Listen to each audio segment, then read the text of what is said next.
আমরা আন্তর্জাতিক সংস্থাগুলোর সাথে কথা বলছি, ডোনারদের সাথে কথা বলছি, আবার এটা বাড়ানো যায় নাকি।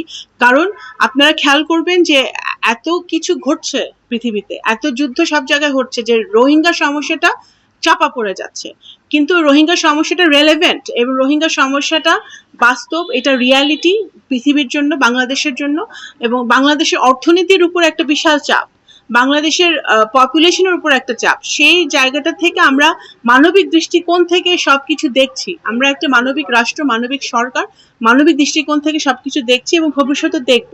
কিন্তু আমাদের তো এদের যেটা আপনি বললেন যে অর্থায়নের ব্যবস্থা দিকটা দেখতে হবে, সেটা আমরা বাংলাদেশ সরকার এই আমাদের নির্বাচনের পর, আমরা যখন সরকার গঠন করার পরেই আমরা কথা বলছি, এবং যাতে আমাদের আরো ফান্ডটা আরো বাড়ে সেদিকে আমরা চেষ্টা করছি। 12ই ফেব্রুয়ারি একটি সুষ্ঠু নিরপেক্ষ নির্বাচনের পরে বিএনপি সরকার গঠন করেছে জনগণের একটি বিশাল ম্যান্ডেট নিয়ে।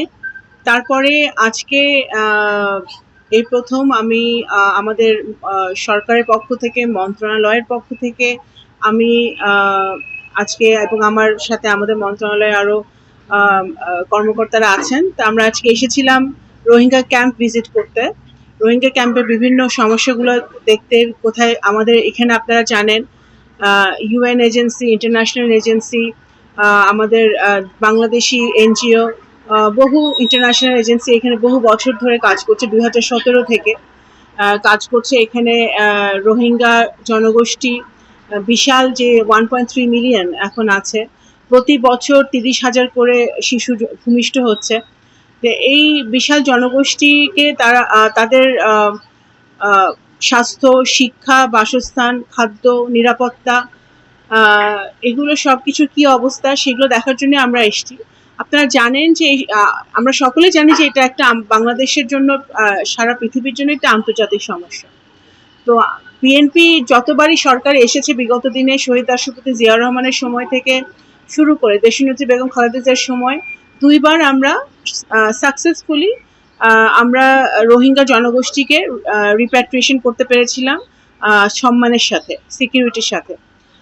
আজকে এই অবস্থা, এখন যে অবস্থা এখন বিরাজ করছে মিয়ানমারে এবং বর্ডারে, এখন সিচুয়েশন অনেক বেশি কমপ্লিকেটেড, আমাদের সমস্যাগুলো অনেক কমপ্লেক্স। সেই বাস্তবতায় বাংলাদেশ জাতীয়তাবাদী দলের সরকার অত্যন্ত বদ্ধপরিকর যে আমরা রিপ্যাট্রিয়েশন করতে চাই এই জনগোষ্ঠীকে, তার সম্মানের সাথে, ডিগনিটির সাথে, সেফটি সিকিউরিটি এনশিওর করে তাদেরকে তাদের দেশে, তাদের মাটিতে আমরা ফেরত পাঠাতে চাই, যাতে তারা তাদের দেশে গিয়ে ভালো থাকতে পারে, কাজ করে খেতে পারে, তাদের মৌলিক অধিকারগুলো তারা পায় সেখানে।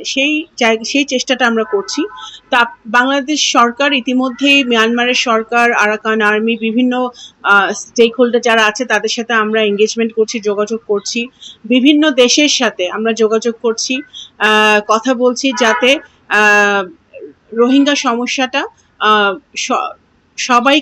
সবাইকে নিয়ে সমাধান করা যায়। সবাই যেন, আপনার চীন আছে, ভারত আছে, আর আসিয়ান দেশগুলো আছে, আমাদের মুসলিম দেশগুলো আছে, ওয়েস্টার্ন দেশগুলো আছে, সবাই কিন্তু এখানে অবগত আছে যে এখানে একটা বিশাল, পৃথিবীর সবচেয়ে বড় একটা রেফিউজি সংকট রোহিঙ্গা সমস্যাটা।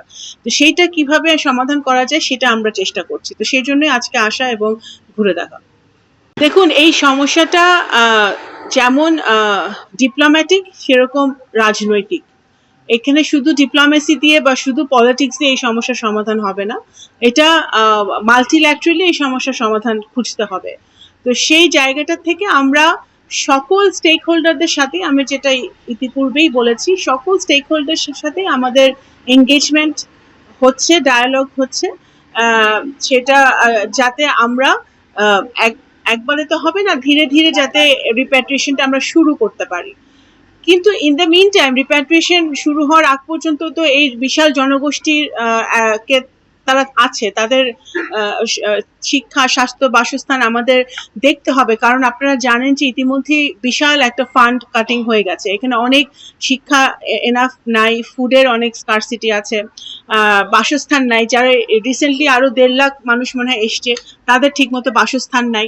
তো এই জায়গাগুলো কিন্তু বাংলাদেশ সরকার চিন্তিত। বাংলাদেশ সরকার এই সকল আন্তর্জাতিক সংস্থাগুলোর সাথে কাজ করছে, এবং আমাদের বিশেষ করে আমাদের যারা বাংলাদেশের প্রতিরক্ষা বাহিনীর যারা সদস্যরা আছেন, যারা এজেন্সি যারা কাজ করছেন, আমাদের কোস্ট গার্ড, বিজিবি, আমাদের প্রতিরক্ষা সংস্থা, আমাদের পুলিশ, আর্মি, সকলেই কিন্তু নৌবাহিনী, সকলেই কিন্তু খুব মানে ডিলিজেন্টলি, খুব সতর্কতার সাথে এবং মন দিয়ে তারা এই কাজটা করছেন, যাতে আমাদের সার্বভৌমত্ব ঠিক রেখে, আমাদের বর্ডারটা যতটুকু নিরাপদ রাখা যায় সেটা ঠিক রেখে, যাতে আমরা এই রোহিঙ্গা জনগোষ্ঠীকে নিরাপদে রাখতে পারি যতদিন না তাদেরকে আমরা ফেরত পাঠাতে পারছি। তো এই কাজটা সকলেই ঠিক মতো করছে। তো বাংলাদেশ সরকার কাজ চালিয়ে যাচ্ছে, ইনশাল্লাহ আমরা আশা করব যে আমাদের যে কাজটা শুরু হয়েছে সেটার একটা সুফল আমরা ভবিষ্যতে দেখতে পারবো এবং রিপ্যাট্রিয়েশন শুরু হবে।